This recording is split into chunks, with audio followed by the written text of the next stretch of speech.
You've been warned. Hello again. So welcome everyone. And I'm going to hand this off to Professor Jennifer Lisy and Professor Michele Nobel for your afternoon session. If you have any questions, you can send them directly to me in the chat in terms of technical assistance, and I will get to you as soon as I can. Great. Well, we are so excited that y'all are here. I was able to be here for the morning sessions, and they were fantastic. So I will start our presentation.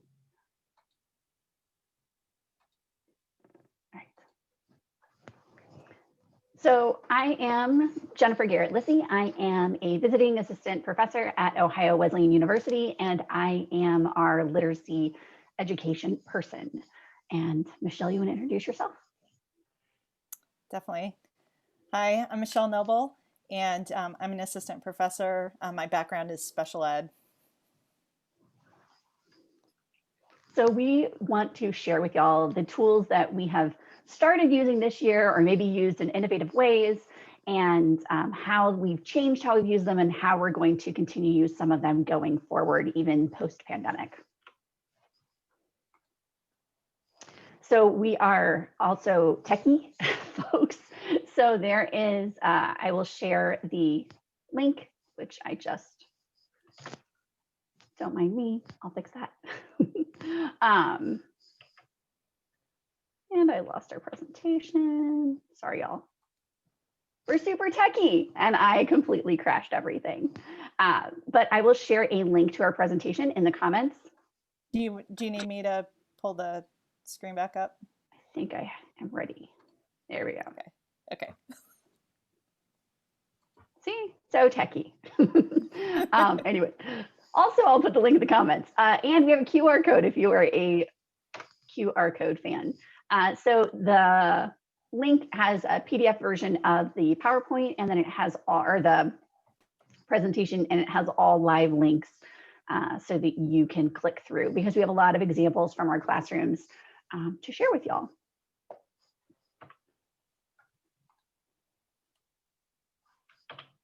That is right. Okay.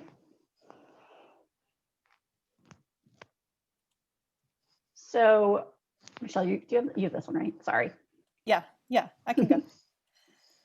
So we're on Zoom today, and many of us hadn't even heard of Zoom until maybe this spring, or have rolled into being able to use Zoom, as we're all navigating these high flex, hybrid, full online courses that we've kind of jumped into. So there are a couple things that we've found as we've been holding classes on Zoom that are super helpful. And if you haven't had enough time to kind of play around, or you've been nervous to just add one more thing to your plate when you're trying to, just survive right now, completely understand that. So we're going to point out a couple of things that are really helpful that we've enjoyed as we've used Zoom. And one of those is breakout rooms. And so when you are the host of Zoom, you will have access to breakout rooms. As a participant, you don't see this. So it's kind of a behind the scenes function for you. You can set up breakout rooms in advance. So if you know who's in your class, for example, you can set up breakout rooms so that when your Zoom launches, those are pre-populated. It also allows you to put folks into groups kind of on the fly if you need to, and that's really helpful too. So, but one of the things that is a challenge when you have students working in these breakout rooms, it's not like when you're in the classroom and you can kind of float around easily and kind of, eavesdrop into groups. The breakout rooms, you can do that. You can join, but there's a little delay and a lag, and all conversation will stop as you enter the room. And so it just doesn't lend itself quite to be quite as organic as it is in a natural face-to-face classroom. But what we've noticed is if you can have students doing a couple of things in the Google platform while they're in breakouts, you can actually kind of eavesdrop without interrupting or starting and stopping conversations. And so one way to do that is to have groups fill out a Google slide while they're discussing. So maybe you want them to summarize their main points. Maybe you want them to collect an image from something they've been discussing. A lot of times I'll ask students for, two main topics and one question they still have. So having them do the slide is helpful for a couple of reasons. One, if the slide is shared with you, you can see them as they're populating it without being in their breakout room. And two, it provides that visual. So as they come back to present, they can share that slide as a talking point, and having that visual to go with the Zoom screen is kind of helpful. The other thing we'll talk about here in a couple of slides is you can do the same thing with a Google Doc, and we'll talk more about that when we get into Google Docs. The other piece. Yeah, go ahead, Jen. Yeah, the other piece about the breakout rooms is I found that a lot of my students are turning off their cameras during kind of more lecture periods of time, or when I'm giving instructions or whatever. But when they go into the breakout rooms, I'll notice that there's something going on that I want to comment on the Google slide or the Google Doc. I'll go into the room, and all of a sudden, all of these people have good enough Wi-Fi that they can turn on their cameras, and they're really engaging with each other and creating that sense of community. And that's one of the things that when we first went to teaching during the pandemic, and we started off really asynchronous because our students were all over the country, and some of them were in other parts of the world. And so I missed that sense of community, and in their individual breakout rooms, they're making those connections, having those discussions, using that vocabulary in context, in connected text, and really wrestling with the ideas that you want them to be working on. The other thing that the virtual breakout room allows you to do is you can conference individually with students. So while this may not be quite as ideal if you have 30 students in your class, it certainly works well if you have smaller groups or seminar groups. And what you can do is put each student in their own breakout room, and then you can go in and out of those breakout rooms. Same if they're working on like a small group project, you can have those groups in their own breakout groups, and then you can go in and out and visit and check in. And so even though you've got kind of a big class Zoom running, those breakout rooms still allow you to have the same kinds of conversations that you would if you were in a classroom where you were pulling someone aside to talk privately. The other thing that I noticed as I was running kind of big live Zoom sessions that were synchronous is I would have students that wanted to hang out after class to ask questions. And it's just like in your face-to-face class. Some of those questions students don't mind asking in front of other students, but sometimes they need some privacy for what they want to share. And so nice thing about that individual conference room is what I would say is I would ask students to stay on the Zoom at the end, and then I would ask them, give me a thumbs up if you need a private breakout room. And then I would immediately put private conversations into breakout rooms. And then if students had questions they didn't mind, we could stay in the main class screen. And those things are just kind of trial and error as they come up, but it served me really well. And I think Jen as well did similar things. And so it's just trying to find the equivalent for, this is what I'm doing in my in-person class. How do I translate that into the Zoom world? And the breakout rooms will allow you to do those kinds of things. Another thing we've been talking about is like student engagement and questioning and getting everybody to think about it. And so we know that in a traditional classroom, if you ask a question, 3 or 4 people raise their hand and they give an answer. One of the things that I found that I really like about Zoom is the polling features. So it's an opportunity for me to get a quick gauge of how my students are doing. Are they understanding the content? You can have it set up so it'll download their responses. So you can actually know how many students got your questions correct. So you can have it set up as like multiple choice questions, or they can, you can enter text too. I've done it mostly for multiple choice type questions, but you can actually like quiz students as they go through the class. And so you can set those up ahead of time in a particular session or in a, if I could talk, it would help, in a particular class. And it's a great way to make sure that they're still there, especially if you have all black screens, if you have only 2 students respond and there's supposed to be, 15 students there, then you know that someone has fallen asleep while they're watching your Zoom. But just like we think about video engagement and how long their attention can last, polls can be a way to break up a Zoom session so that students can be more engaged. We also use the reactions in the chat as quick check-in tools.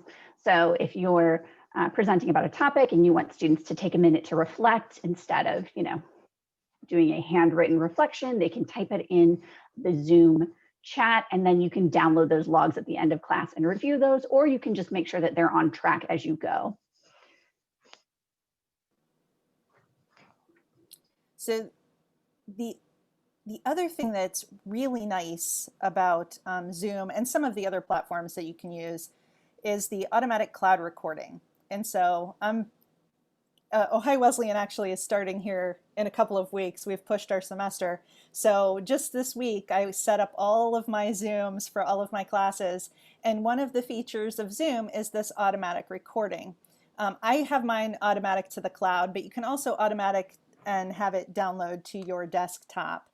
But what that does is it'll record every class automatically. You have to remember that it's going to start as soon as you log into Zoom, though. So that may not be something that you're comfortable with. But I really like it because then I don't have to remember to record. And I tell all the students, this is going to record. So, much like we heard at the beginning of today's, fair warning. I did tell students that those would be private only to our Blackboard course, and they weren't going anywhere that would be public. So, just so that they know that. I've also noticed that I believe there's a feature that you can turn on now in Zoom that will have a pop-up so that when students log into your Zoom, it will tell them, hey, this is going to be recorded. Is that okay? And I think they can select. Now, I'm not sure what happens if they say no to that, because I just noticed it the other day and I haven't actually had time to play with it. But we're being more careful about how much we're recording and where that's shareable, so that we're doing the best we can to protect students and the kinds of conversations that we might be having in our classrooms. So I really like that. The other piece that comes with that recording is it will save the chat for you, and it will loosely caption for you. It's not great. It's that auto-generated captioning that you see on YouTube and some of the similar things like that. But it's still a nice option that's available. And what I did is... Hey, Larry. Is just recorded all my classes, and I just went ahead and posted those. Yep. Just went ahead and posted those after every class. So if a student wanted to revisit something from class, if somebody was absent, if someone arrived late, if someone had to leave early, they knew that the class was recorded. They knew they would be able to go into Blackboard and access it. And the stress level of students making choices that made sense for them, I really felt like it was decreased. So instead of having them rush to class, they knew, we'll be fine. It's going to be it's going to be posted. I don't need to worry. I don't need to interrupt class to ask something to be repeated. I can check it out later.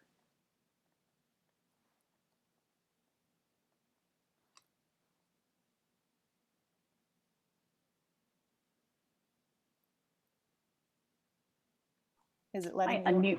No, there you go. It's not letting me unmute. Okay. All right.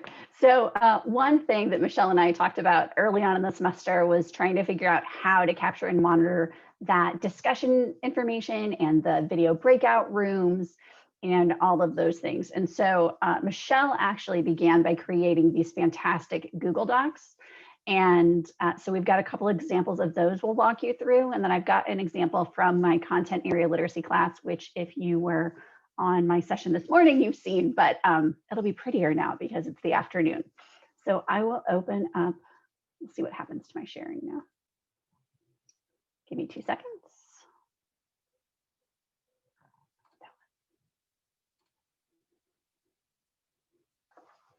So this is an example from one of Michele's classes. So how she organized the discussions was she gave them prompts to get them talking, and then she gave them the parameters for that assignment. And so you can kind of see the types of responses that we got from students from using this, this way of organizing the discussion groups.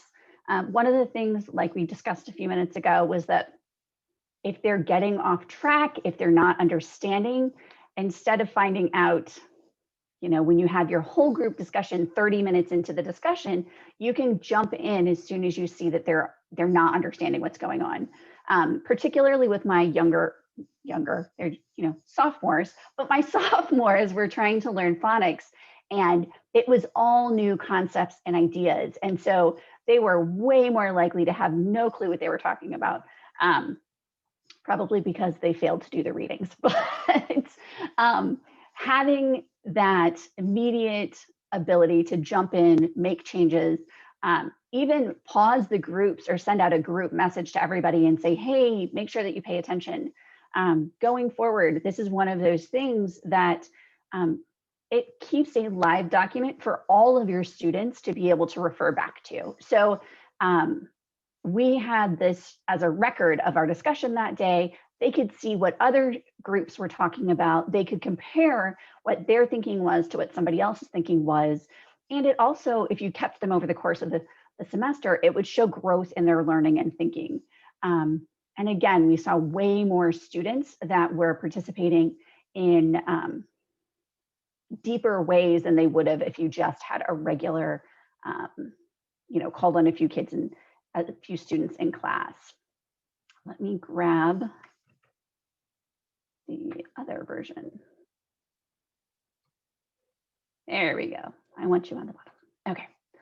The other example that we have is from this text-dependent questions article about Stalin. So they read an article and with their groups, and then they discussed it and wrote a text-dependent question for each level of question. And then they wrote their names in the speaker notes. And so what I found for this task was, I thought I had done an excellent job of explaining the differences between the different types of, you know, inferences and key details versus general understandings and et cetera. And so when they were about halfway through this task, I pulled everybody back together and I said, hey, let's go over these again, talk about them, and then discuss where you're still confused. And then I sent them back out to finish.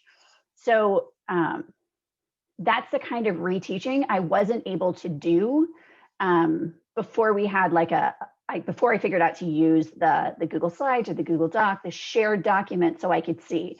And I could have let them go the entire, you know, 30 minutes that they were working on this project or whatever, and let them be wrong until we came back and I'm like, oh no, you didn't get that. So I found it's been really beneficial for like reteaching and getting them back on track.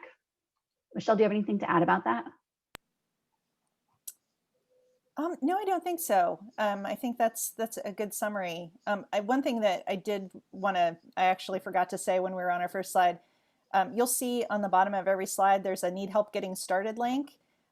That will take you to the help for each of these different apps that we're talking about. So just kind of a heads up that we are going to send you to additional help if you need it. I think we're good to go on. Yep.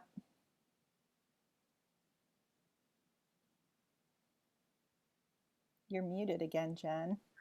I know, I keep trying to not drink in your ears. I'm sorry, y'all. All right, so SeeSaw is an app that we usually think of in elementary schools and the primary grades. But actually, since having my kids home for all of December and January, doing their at-home learning, I have learned it has tons of really great features.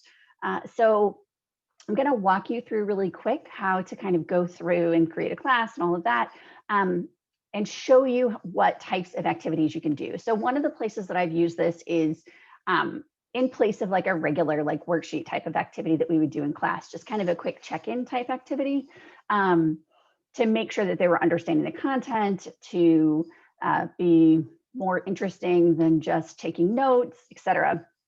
practice skills. One of the things that's really cool about SeeSaw, though, is they can record video.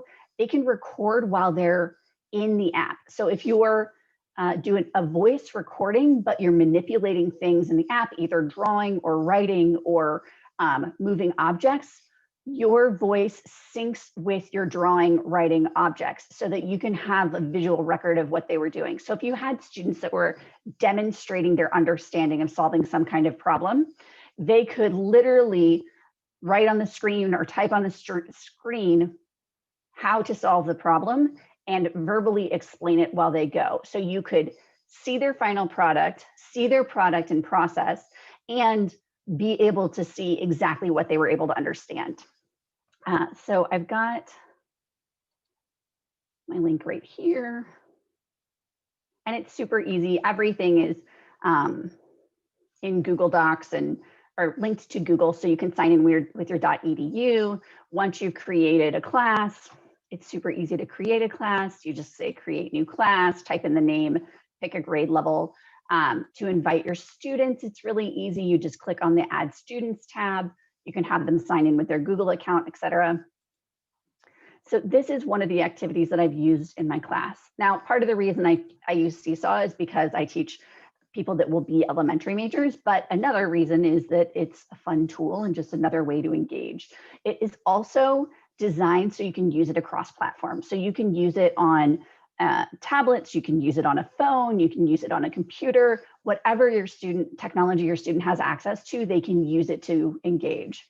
So for this one, it shows the simple view of reading, decoding times language comprehension is reading comprehension. Their task was to sort the different definitions. So understanding meaning of the text is the definition of reading comprehension. Word meanings is part of language comprehension, connections of phonemes, letters to sounds. So they would complete this sort, and then they'd go down here, edit, and type in their response. Except I can't type. Then they can upload it. You can see their final product. More interesting that is looking at the different types of activities that are available. Now, as university professors, there are not going to be a whole lot of activities that you're going to be able to plug and play in your classroom, but there are thousands and thousands of lessons that you can look at to give you ideas for how you could use the tool in your classroom. We've also given you a link to 100 different ways to use SeeSaw, a link to the simple view of reading activity that I use in my class. And so it's fun and different, and sometimes you get tired of doing the same types of things. But really the video and audio recording aspects are kind of interesting and an area that I want to play with in the spring.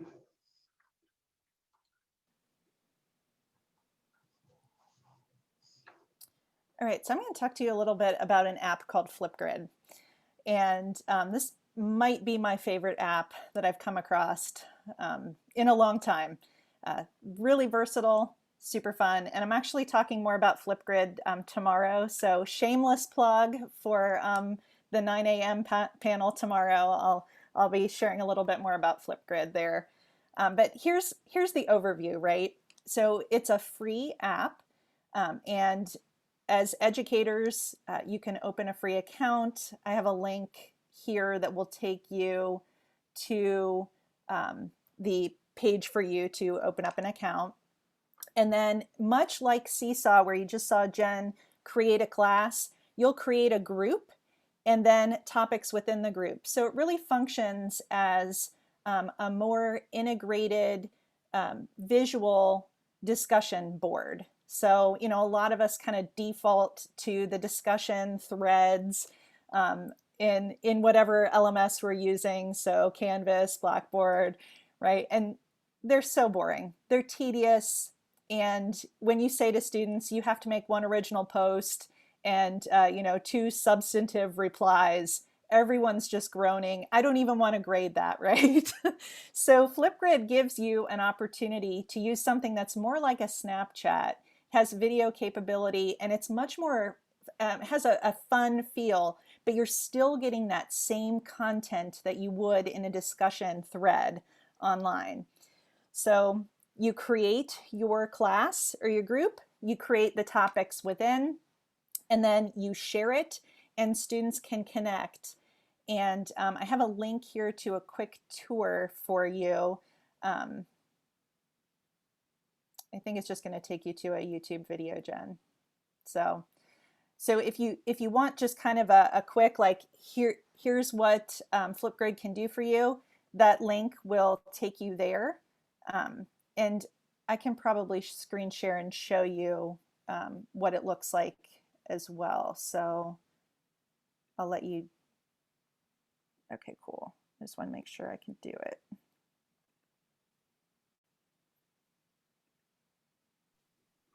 Yeah, I've had my students do things like video them doing like a mini lesson, or video them explaining their understanding of a topic, or lots of different ways. And it's been really way more engaging, and it's nice to be able to see their faces when they're demonstrating a task. So quick overview. I've already created a group, and let me scroll down for you. And a couple topics. The nice thing about this right now is there is an auto-populated one that will show up for you first. So, as soon as you create a group, you'll get this hello, I am. So easy to add a topic. And then once you add it, this is all customizable. So here's my prompt for them. And this is, I just want you to be able to, I want to make sure that you can use the tool. So this is kind of a low stakes way to make sure that I know you can participate using this Flipgrid app. And just really quick, tell us who you are, what you prefer to be called, what are your pronouns, and something we should know about you. So I've put, a super fun Jimmy Fallon GIF on there, and then their responses will show up here. So let me go out and show you one of my classes that actually has students, so you can kind of get a feel for what that looks like.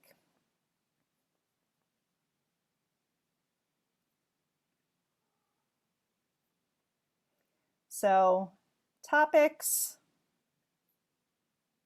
I'll show you the quick intros, and here, lots of functionality, and you can see the kind of engagement that we're getting. So everyone, this is just that quick, low stakes.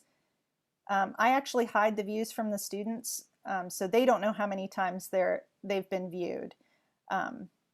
But you can see mountains of engagement, and it will also tell me at the top how many views and how many hours of engagement I have with this Flipgrid. And they know how to use it. It works like Snapchat. And so they'll record video. And then I'm just going to click on Lynette's here real quick. I'm going to pause Lynette and show you. This is where you can record feedback. You can video record. You can use grading rubrics. You can type a comment to Lynette. And all of those, that personal feedback will come straight from you. So it's really fun. And students have reported how much they enjoy doing these kinds of activities. And they don't even realize that it's a discussion thread.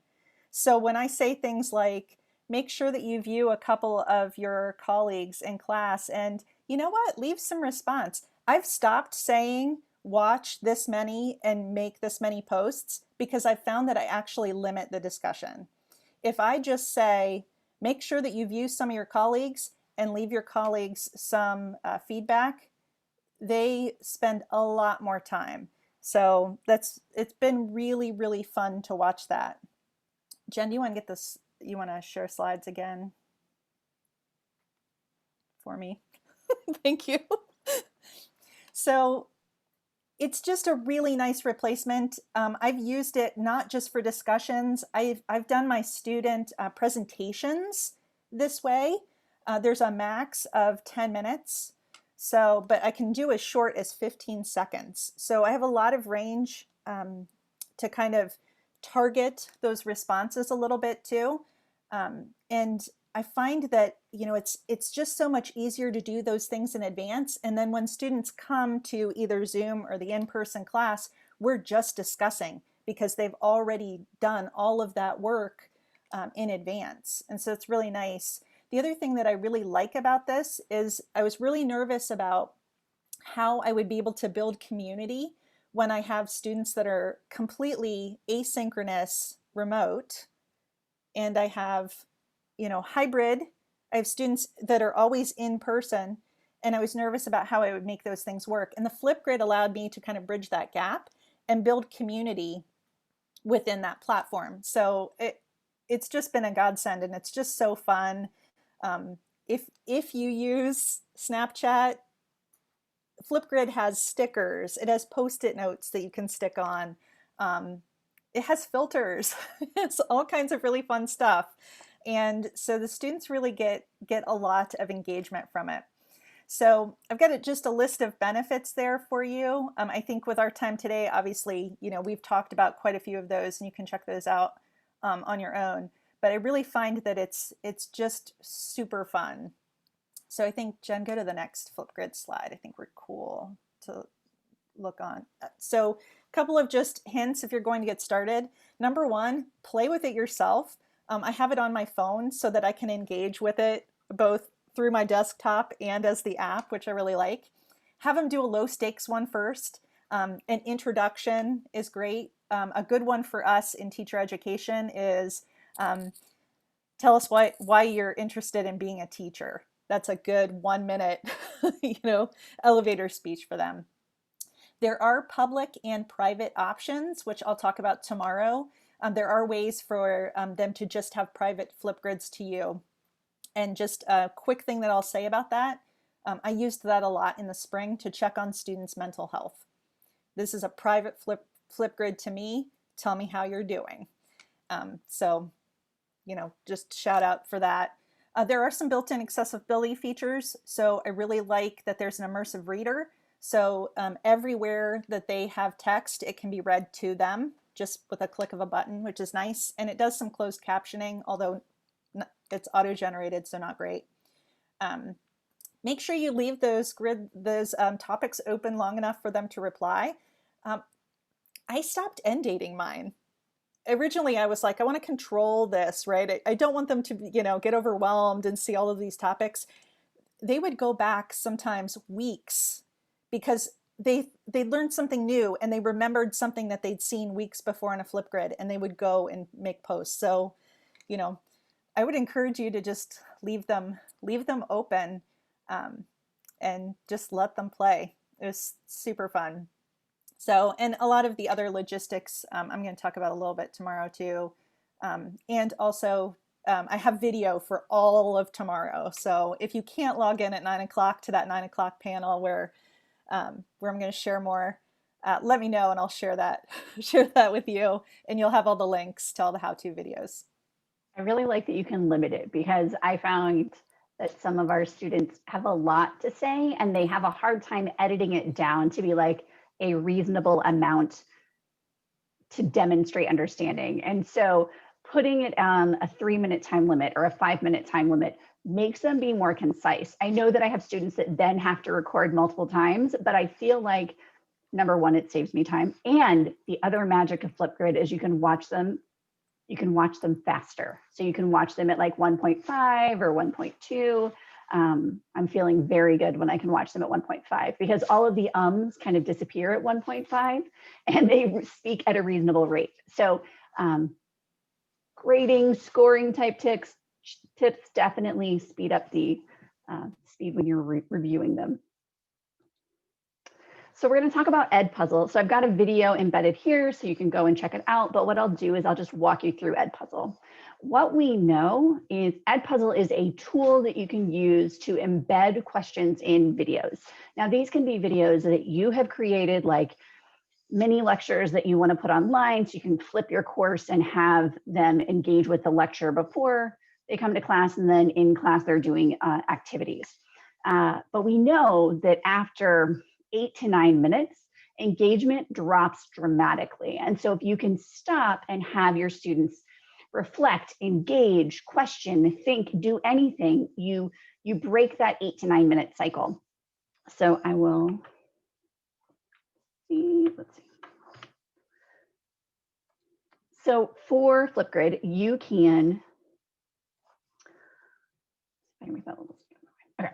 For Flipgrid, you can create classes, they can sign up. It's pretty easy to create a class. Just go to My Classes and hit the plus sign. Class description, etc. You can also embed it in your LMS. I will give you a word of warning. It does not always transfer the grades the way that it's supposed to. So the first couple of assignments, I thought it would would all transfer. It did not. The other thing was I decided that instead of doing it as like a quiz while you're watching the video, what I really wanted was just to make sure that they completed it. So the folks that were talking earlier about ungrading, instead of giving them a % correct on these interactions, it was more important to just say they did it, they engaged with the content. So some of the times I used it with my own videos and asked questions. So that you have options for 2 different types of questions. You can ask multiple choice questions, or you can ask short answer questions. And then the other thing you can do is you can, not what I'm trying to do, in the wrong place. You can get videos that are high quality videos from YouTube, from Khan Academy, from National Geographic, and then add your own questions. So for some of my courses, I would use videos from other people. So here's an example where I had the students watch a video about of a teacher doing a close reading in a 10th grade class. So then I asked the questions, the students, I can see so you can just, so the students watched the video, and then as they were watching the video, right here I have. Today we're close reading. Friday we did a narrative text. Today we're going to do a nonfiction. The purpose of close reading is to look closely at a difficult text to figure out the underlying meaning, and also to tease out some of the things that aren't automatically apparent. Are we going to close read a 17 magazine article? No. But it's one of those tools that I'm not sure that I would have really dug in as deeply if it wasn't for the pandemic, because I want to do most of my teaching when we're together so that we can have those discussions, but this was a great way to kind of get around that. The other thing was that I've done here is I've given you access to a teacher created video. So there's an example from my content area literacy class where I asked different types of questions for a vocabulary type task, a longer video that is about sound walls and the different types of questions you can have in there. Oh, and I meant to show you. So the gradebook page didn't come up quite the way I wanted it to. But on the gradebook page, when it's really easy to grade them, you can get their scores. You can see how much time it took them to complete it. You can see how much time they spent on Edpuzzle and then their scores. And then for the grading page, it's really nice because they have it all split up by student and then by question, and then you just click the check button, or you can say that everybody got it correct, and you can see their responses. I found it was really fast to grade, much faster than traditional quizzes. We use Blackboard, which sometimes I'm good friends with Blackboards and sometimes we have big battles. So yeah. And here is a shameless plug. Tomorrow at 11, I will be giving a presentation on podcasts and how to embed those in your classroom. And so I have found that podcasts are really engaging alternatives to journal articles or textbook chapters. And the best way to use them with my students has been when I've given them guided questions to use while they listen, or have them do a reflection afterwards. If you don't have them write something down about the podcasts, then they are likely to forget it because it's fallen out of their head. But we are spending more time on screens and on computers and reading digital chapters and digital textbooks and digital articles. And so just having that break from having to look at a screen can be huge for students and for me. I get tired of being on my computer all the time. So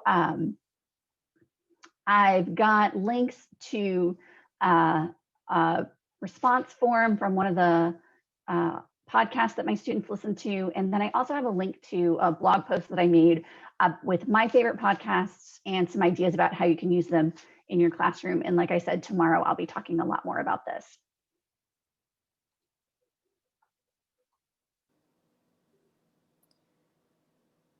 So another part of the Google suite, if you have access to Google and you've gotten used to using things like slides and docs, another great thing to play around with if you haven't gotten a chance to yet is Google Forms. So they're really handy. You're seeing them everywhere. And we've been able to use Google Forms to do some checking in with students as they're doing things either in an asynchronous fashion or if they're completely working in a hybrid, and you want to make sure that they're really understanding the things that they're doing on their own. And so a couple of forms we've shared with you. This one on the screen is just a super quick check-in that I used it in the spring because everyone wanted to be asynchronous, and I was really nervous about making sure that they had the content that they needed. And so it's pretty quick. It just gives me a drop down which class they're in, what week they're working on, because I had my classes wide open for them to finish. And it does a couple of things for me quickly. It gives me a quick indicator about how they are feeling about the content. I ask them to tell me something that they learned. It's always interesting to see what they pick out from a module they've been working through. And I also ask them if there's anything that they're struggling with. And then a quick, hey, do you need to talk to me kind of immediately? Or are you good? Or are you not sure if you're good, right? And so it was a nice way for me to just get their responses in an Excel spreadsheet, and or I could use it in Google Forms and kind of use their more stylized data return. And that way I could quickly look through my class and know I need to reach out to these students and help, assist, support. Or I can check in with these students and just say, you're doing great work. I'm so proud of you. Keep going. And so it literally would take them a couple of minutes to complete. And the information that I had was so valuable as I had students in all kind of different modalities. And I've kept using this. It's just been great just to have them, as they're reading a chapter, tell me, what did you learn? What are you still unsure about? Do you need more time with me? So it's been really nice. And the other one we shared with you, this is articles that our field students, so they're out student teaching this semester. We really wanted to capitalize on everything that's happening right now and really be intentional about the kinds of readings around anti-racism that we were really focused on in the fall, coming off of our summer of great discussion and hopefully some social action, change to go with everything they're doing. So this allowed them to select different articles. I gave them a variety of articles, so they would go in, tell me which article they read, tell me a couple of things they learned, talk to me about how they were going to directly apply these things into their classrooms, and I left an open question. Is there anything else you want to share with me? Which I've started doing on almost every form that I send out now, is just leave a, what should I have asked you that I didn't? What else do you want me to know? And the responses that I got from each student were amazing. There's no way some of these students would have felt comfortable sharing the things that they shared from this doc with me in person. And there's no way they would have said some of those things in front of their colleagues. So the ability for them to be very vulnerable with a challenging topic was awesome. And I was able to share those responses with Jen, who was teaching them in another class, and another one of our colleagues as well, who was teaching the same group of students, because we were all having these similar conversations. And then it was really quick and easy for us to know who was just starting off on their journey toward anti-racist work, and who was just writing amazing things that you just wanted to say, you know what, why don't we just hand you a classroom right now and just go. You are ready. You're a social justice warrior, and I'm so excited for you to work with these students in our schools. So we just wanted to show a couple of those like quick form options. So you can think about maybe just adding something like that too, that will help you get the kinds of feedback that you're used to getting in person through students in kind of a quick and easy format. And there is a help link there too if you're a little nervous about using forms. So, and I think, Jen, is that, yeah. So before we take questions, we added a couple of links to cool things that we love. That first link to the EPIC ebook, there are tons and tons and tons of different apps that you can use. We've touched on a very few today with you. This e-text has a lot of how-to videos, and it's being updated all the time. So that's a good one. Cult of Pedagogy has a lot of great podcasts. A lot of those are a little bit more education focused, but are certainly cool. And then the House of Ed Tech is another place that I like to go to find out what's new, so that I can feel like I'm staying hip with the kids. I put in a plug for Cult of Pedagogy podcast this morning, and then I will definitely plug it again tomorrow. Yeah. So the next slide has our contact information as well. And, we're happy to connect with people and support, and we're all in this together. And so if there's something that we can do to help you integrate things into your class or troubleshoot things, we're more than willing to help do that. And so that's kind of our presentation. We're a little about 4 minutes longer than we thought we would be. Not too bad. So